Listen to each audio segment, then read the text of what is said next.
बस्तर संभाग का मुख्यालय जगदलपुर शहर है। इस शहर का पता इसलिए क्योंकि आप यहाँ आए विश्व प्रसिद्ध बस्तर दशहरा में खो जाने के लिए, वो भी 1-2 दिन नहीं, पूरे 75 दिन का पर्व।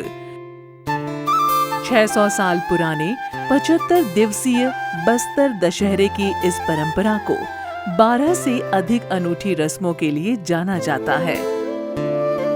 ये रस्में ही हजारों पर्यटकों को अपनी ओर आकर्षित करती हैं। मान्यता है कि महाराज पुरुषोत्तम देव की भगवान जगन्नाथ पर गहरी आस्था थी। उन्होंने पैदल जगन्नाथपुरी की यात्रा की, जहां उनकी भक्ति से प्रसन्न होकर भगवान जगन्नाथ ने उन्हें लाहरू रथपति की उपाधि दी। भगवान जगन्नाथ ने 16 चक्कों का प्रतीकात्मक रथ आशीर्वाद के रूप में दिया। इसके बाद राजा पुरुषोत्तम देव ने रथ के 4 चक्के तो भगवान जगन्नाथ को उसी वक्त समर्पित कर दिए। शेष 12 चक्कों के रथपति की उपाधि लेकर महाराजा पुरुषोत्तम देव बस्तर पहुंचकर 12 चक्कों के विशालकाय रथ की परिक्रमा शुरू की।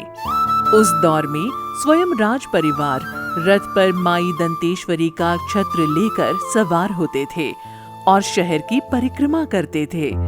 12 चक्के के इस रथ को चलाने में काफी दिक्कतें आती थीं, जिसके चलते कालांतर में 12 चक्के के रथ को राज परिवार ने 8 और 4 चक्कों के 2 रथों में बांट दिया।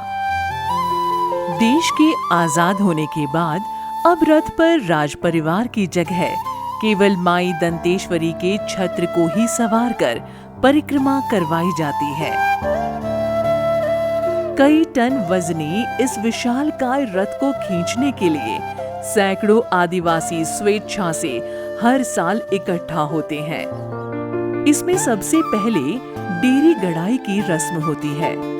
सरई पेड़ की टहनी को स्थापित करना, इसके बाद से विशाल रथ निर्माण के लिए जंगलों से लकड़ी लाने की प्रक्रिया।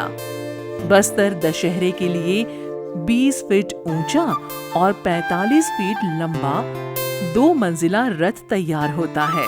डेरी गड़ाई रस्म के साथ ही जंगल से लकड़ी और निर्धारित गांवों से कारीगरों का आना शुरू होता है।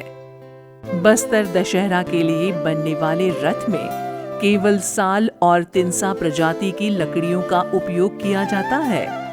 बस्तर दशहरा की शुरुआत हरेली अमावस्या से होती है। इस दिन माचकोट जंगल से लाई गई लकड़ी पर पाट जात्रा रस्म पूरी की जाती है।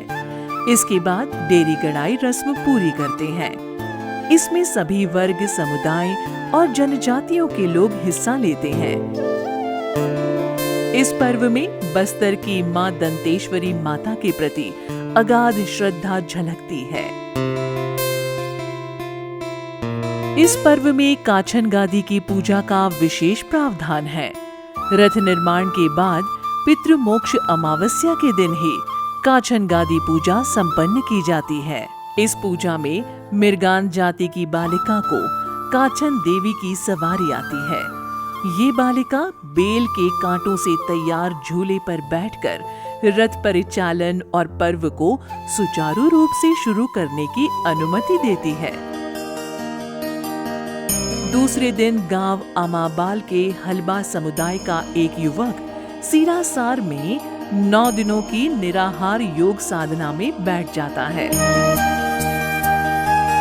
हर रोज शाम को दंतेश्वरी मां के छत्र को विराजित कर दंतेश्वरी मंदिर, सिरासार चौक, जय स्तंभ चौक व मिताली चौक होते रथ की परिक्रमा की जाती है।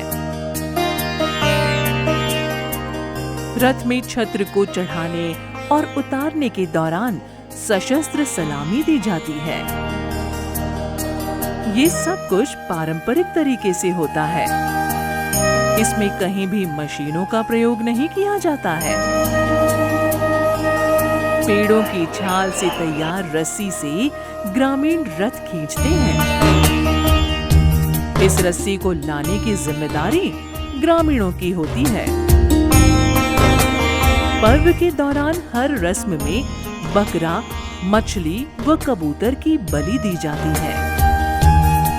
दशहरे का पर्व लोग रावण दहन कर बुराई पर अच्छाई की जीत के रूप में मनाते हैं। वहीं इन सब से अलग कभी रावण की नगरी रहे बस्तर में रावण दहन नहीं किया जाता है।